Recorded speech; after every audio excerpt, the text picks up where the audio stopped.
I saw that video, I thought of you, Beth. With your own two hands, you have blessed this congregation for over 2 decades. You've shared your talents. You haven't hid your light under a bushel. You've let it express out. You have a fan club here of people. Take a look. Have you ever doubted that?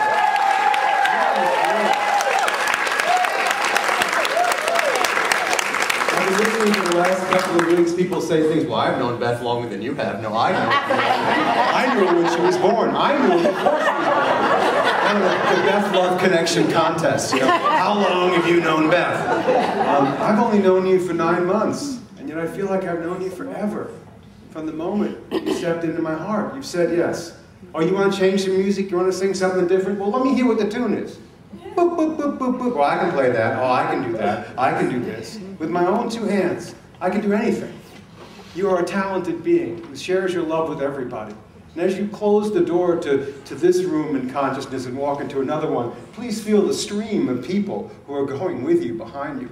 And if you decide to change your mind, as Charles Fillmore said, I reserve the right to change my mind. Please change yours. Come back and we'll say that was a great party. And we'll go right off where we were.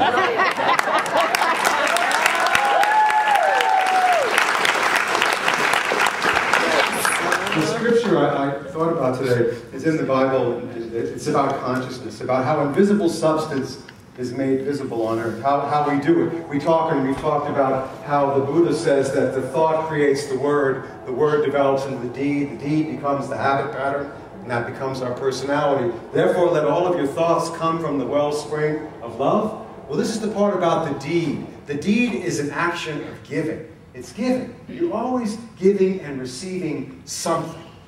It's not a matter of if you're going to give something. You're going to give something, and you're going to receive something. What is the quality of the energy you'd like to have moving through you? And this is about our talents. Take a listen to it. For it is as if a man going on a journey summoned his servants and entrusted his property to them. To one he gave 5 talents, to another 2, to another 1, each according to her ability. Then he went away. And the one who had received the 5 talents went off at once and traded with them and made 5 more talents. In the same way, the one who had 2 talents made 2 more talents.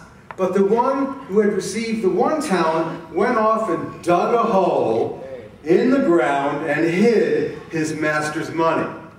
After a long time, the master of those slaves came and settled accounts with them. Your karma will be settled, my friends. Not in a bad way, it's just energy out, energy back in. Then the one coin who had received the 5 talents, the one who received the 5 talents, came forward, bringing 5 more talents, saying, Master, you handed over to me 5 talents. See, I made 5 more talents. And his master said to him, and I love this, well done, good and faithful servant. You have been trustworthy with a few things. I will put you in charge of many things. And I love this line. Enter in to the joy of your master. I love that line. And the one who had 2 talents also came forward saying, Master, you handed over to me 2 talents, and see, I have made 2 more talents. And his master said to him, well done, good and faithful servant. You have been trustworthy in a few things. I will put you in charge of many things. And again, enter into your master's joy. Then one who had received the 1 talent also came forward, saying, Master, I knew that you were a harsh man, reaping what you did not sow and gathering where you did not scatter seed, so I was afraid. And I went and hid your talent in the ground. Here's the one you gave me. And his master said, you wicked and lazy boy. You knew, did you not, that I reap where I did not sow and gather where I did not scatter? Then he ought to have invested my money with the bankers, and on my return I would have received what was my own with interest. So take the talent away from him. Give it to the one who has 10 talents. I love this line. For to those who have, more will be given, and they will have an abundance. But for those for whom they have nothing, even that which they have will be taken away. You worthless and silly being. there'll be weeping and gnashing of teeth. Yes. Every time we hide our light under a bushel, there is weeping and gnashing of teeth. In the Bible, that means you're having a tough time chewing on what's going on in the moment. Yes? That's what we're talking about right here and right now. This is about use.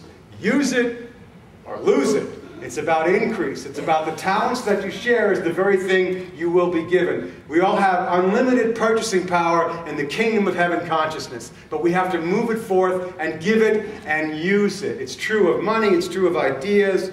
It's true of muscle. If you want to get bigger muscle, you go to the gym, and I like to work out, lift heavier weights. And the body will respond to the extra resistance and produce more muscle on the body. Mine used to do that better than it does now that I'm older. I've noticed that. I notice now that I used to go to the gym and the pump would last for like 4 or 5 hours. And then I got a little bit older, my 50s, and it would last for, 25 minutes. And now I go to the gym and it lasts for about 15 seconds. But I look good for those 15 seconds. See me, catch me in that moment. But it's all about use. A friend of mine worked for an industry called NovaCare, where he would go into nursing homes where people in their 70s, 80s, and 90s were unable to either get up out of their wheelchair or walk with their walkers anymore. And he brought resistance training equipment to these people. It was actually on PBS, a study. They scientifically took a look at what would happen with people who had not moved for years if they started using what they haven't been using. And you know what they found? 80 and 90-year-olds could build muscle mass and bone density by using what they had not been using. Do you feel it now? It's about using and putting forth energy, moving your talents through you, not hiding your light under a bushel, but using what you've got, putting it forward, not hiding that energy inside of yourself. So there's a man who has 3 different kinds of consciousness, and that's you and me. We have 5, we have 2, and we have 1 talented moments. The 5 talented being is me on a good day, you too. When everything's really working right, your outer senses are pumping, you're working well, you feel real good, and you take what you've got and you bring it into the world. Wow, I love those days. And Spirit says, when you're like that, you're joined not just by what you do with your 5 outer senses, and I know there's more, but for this story, please let me do it this way, because 5 plus 5 equals 10, and it goes better with the story.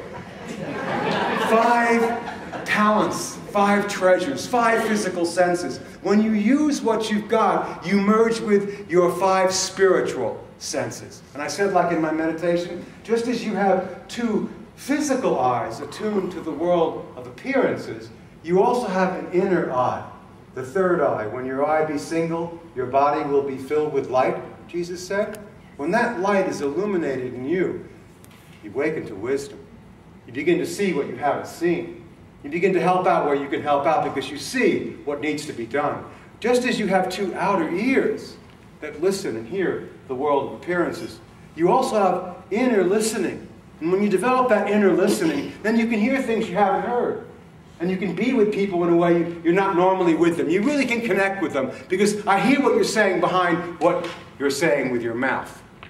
I hear you. I hear you. Deeper listening. And just as I have 2 hands, my 2 hands, and I go forth and I use them to touch people, so I have the ability to touch people with my inner heart, with my inner knowing. I can feel you with my heart. When I feel what's going on inside of you, it awakens in me. It's always about giving and receiving. And so I have 5 outer senses and 5 inner senses. When they both merge, everything starts to make sense.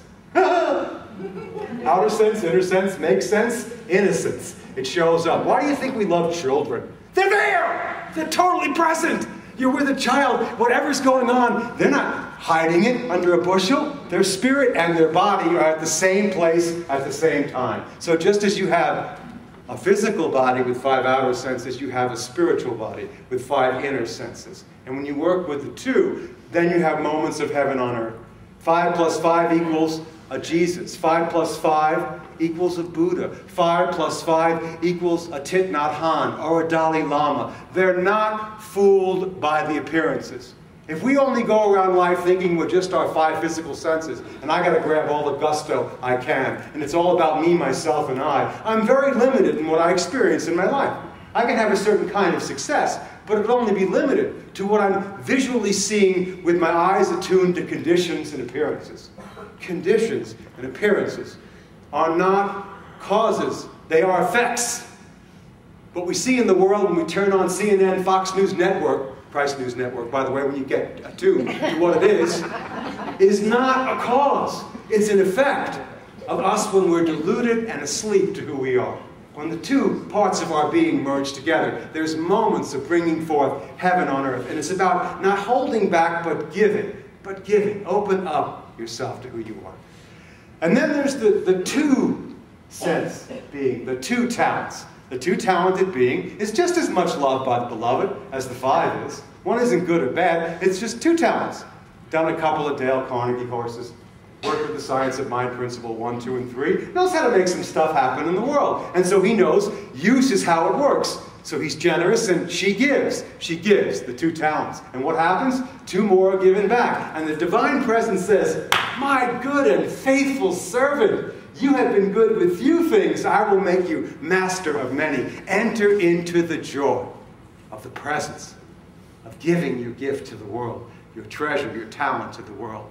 The only mistake that's made by us when we're in that one talent place is the fear that what we give will lose. That if I give it to you, there'll be one less that I have. You know that place in you. And so you take the shovel, and by the way, I cleaned the shovel. It's not dirty. I washed it out in the bathtub at our house in the morning. He said, what are you doing with that dirty, rusty shovel in the bathtub? And I said, I'll clean it up, I'll clean it up. My wife really likes when I clean the house, by the way. It makes her love me even more. I clean a lot in my house. Because ultimately, you know, whatever it takes, right? I clean a lot. The more I clean, the happier she is, and the better I feel. You understand what I'm saying. That's a different Sunday. So.